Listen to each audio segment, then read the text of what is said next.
California's Sequoia National Park is famous for the biggest trees in the world. Sequoia National Park also has some of the most famous hiking trails in the United States, such as the John Muir Trail, High Sierra Trail, and even Mount Whitney. This October, Luke and I chose a route that would combine many of the highlights of the western side of Sequoia National Park. We woke up at 5:45 and had an early breakfast at our campsite before heading over to Wolverton and Crescent Meadow trailheads. We had an unexpected surprise when dropping off our van at Wolverton. Oh, that's cool. We left our van at Wolverton and jumped in Luke's car to continue on to Crescent Meadow. On the way over, we drove by mammoth sequoia trees and under the famous tunnel log tree, which crosses over the top of the road. We're pretty dry. It's nice. Maple syrup. Birch. Birch syrup, sorry, From not maple Alaska, syrup. yeah. What's the difference? What is Get it birch? right. Good morning from Crescent Meadows in Sequoia National Park here in California. From Crescent Meadows, Cece, Vanessa, Luke, and I made our way out to the High Sierra Trail to the Eagle View together. One person here, the other one. From Eagle View, Cece and Vanessa looped back to explore many of the biggest sequoias in the world. And Luke and I continued on the High Sierra Trail, heading out towards Bear Paw Meadows. The High Sierra Trail runs from the Crescent Meadows trailhead in the west to Mount Whitney in the east and cuts across a rugged and beautiful part of the Sierra Nevada mountains. We are 8 miles in here on the High Sierra Trail. Views of just the granite heaven out here are opening up. About 10 miles in, we had our second surprise of the day when a mama bear and her 2 cubs appeared right ahead of us on the trail. Yeah! Woohoo! Woohoo! Hey! Shoe bear. Shoe. After our second bear encounter of the day, we passed right above appropriately named Bear Paw Meadows. We are 12 miles in on the Over the Hill Trail, which will take us up towards the Elizabeth Pass Trail. It is slow going, pretty thick trail, not very well maintained. We are over 14 miles in. This seems so familiar because we were out here less than a month ago. It has turned into an annual tradition. Luke's birthday trail running adventure in the Sierras. Doing 92 miles on the same Elizabeth Pass Trail. It is a hot middle of the day. Just push uphill here. This time we're gonna go to Pterodactyl Pass instead of Elizabeth Pass. So we're gonna check out Lonely Lake, come down over the pass, and then make our way cross country. 15 miles in, starting the off trail section. This is where you're never quite sure how it's gonna go. Leaving the Elizabeth Pass Trail, heading up towards Lonely Lake. It's cool, there's a lot of granite. Our legs burned and our breathing got heavy as we scrambled our way up to this remote Sierra Lake. Whew. Whew. Yeah, nicely done. Whew, that was a good climb.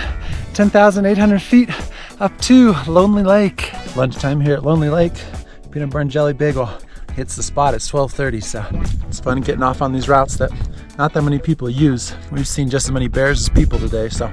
I grabbed my electrolyte powder mix, which I was taking straight. Oh my God. That is so salty. Oh, that's terrible. Goodbye to Lonely Lake. I think it's appropriately named. Not many people make it up here. It's great not to be alone on days like this. Let's kind of horseshoe it so we drop less, or just go straight right here. Yeah, I can just go straight here. There's just so much granite out here. So it's grippy though, it's nice to come down. And Luke and I work together constantly to navigate our way across the cross-country landscape. About max speed. We are making our way from Lonely Lake up to Pterodactyl Pass. No trail whatsoever up here, so we are just trying to pick the route that has the most sticky granite on it so we can make our way across. Being able to read the landscape and move quickly across boulder fields and rocky terrain is a skill which takes a lot of practice, and we are constantly having to put this in practice. Just below 11,000 feet here, and contrary to the trip reports, there are no pterodactyls on Pterodactyl Pass, but these views are amazing in all directions. Pterodactyl Pass would be the spot we would cross over the ridge and get views of the miles of off-trail that still lie ahead of us towards Moose Lake. We made our way up and down over rocky terrain that seemed to never end. We have climbed almost 7,000 feet. We're still going off-trail mode here, making our way up the grassy and granite hillside here, up towards Moose Lake. Ooh, legs are burning. They are burning. Finally, we crested the ridge and got our first good views of the most beautiful lake of the day, Moose Lake. Moose Lake.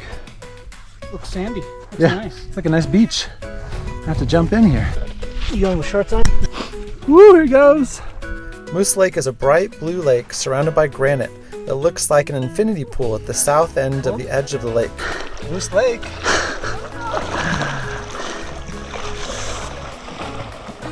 Oh, it's chilly. Burr. It's cool how it's so sandy though. This is nice. Yeah, it's like your own private beach. Nice views here coming through on the far side of Moose Lake. Oh man, this is great. After jumping in, we ran along the north shore of the lake and we started climbing up and over the ridge to the north side of the lake. By now, we had been going off trail for hours and hours, and we were hoping that this would be our last significant climb for the day. Woo, up and out of Moose Lake.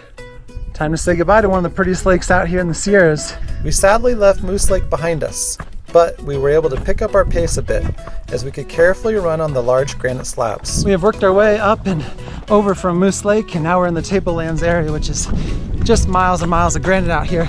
We cruised through the Tablelands area, down towards the popular day hike spot of Pear Lake. We ran down faint use trails on sections and scrambled our way down steep rocky parts on other sections. The shimmering waters of Pear Lake appeared ahead of us, and we shuffled our way down the last couple hundred feet to the shores of the lake. We have made our way here too, right above Pear Lake on these giant granite shelves. This is cool, huh? On these shelves. Day hikers and backpackers were down by the lake enjoying the warm afternoon sun at the far point of their hike. For us, Pear Lake marked mile 22 and meant that we'd finally rejoined a trail. It's kind of crazy. Good luck finding a lake. It's pretty. By now, the late afternoon shadows were coming onto the trail, and despite our tired legs, we picked up our pace as finally the hours of off-trail were now over. We made our way past Emerald and Heather Lakes and hopped on the Watchtower Trail. We are almost 24 miles in. We've taken a split here for the Watchtower Trail. Should have just a few more miles back to the trailhead. This would add only a few extra minutes, but it would give us great expansive views of the rugged valley on our right-hand side. The Watchtower Trail to Pear Lake is one of the best day hikes in Sequoia National Park, so we were happy to have this route as the final part of our giant horseshoe loop. Mile 25, our fastest mile of the day, 8:59, under a 9-minute mile. The miles ticked away as the thought of a hot dinner and a campfire pushed us to keep up our pace. Finally, nearly 28 miles and 8.5 hours after we started, we popped out into the Wolverton parking lot. Whew, right on it. Nicely done. Almost 28 miles. Whew, what a It's always day. longer than we think. Always. Every time. What do we got? Salmon and gnocchi. Ooh. Going all out. Got our chicken, got our carrots, got our celery, got 2 cans of soup. Solid dinner tonight. Bon appetit. As soon as dinner was over, it was time for a campfire to gather around to stay warm, share dessert, and enjoy the evening together. Look at this monstrosity. It's like a pillow. Oh my god, look at the pillow. Oh, look how big the marshmallow is. It's so big. Oh gosh. Oh, it looks perfect. The chocolate's melting. You can do it. You almost can't. Nothing quite makes you feel like a little kid again as roasting marshmallows over a campfire. The combo of jumbo marshmallows, chocolate, and graham crackers is the perfect dessert sandwich to finish off the day. The Moose Lake Loop combined with a campfire and s'mores is just about the perfect day in Sequoia National Park, one of the most impressive parks in California. Cool, huh?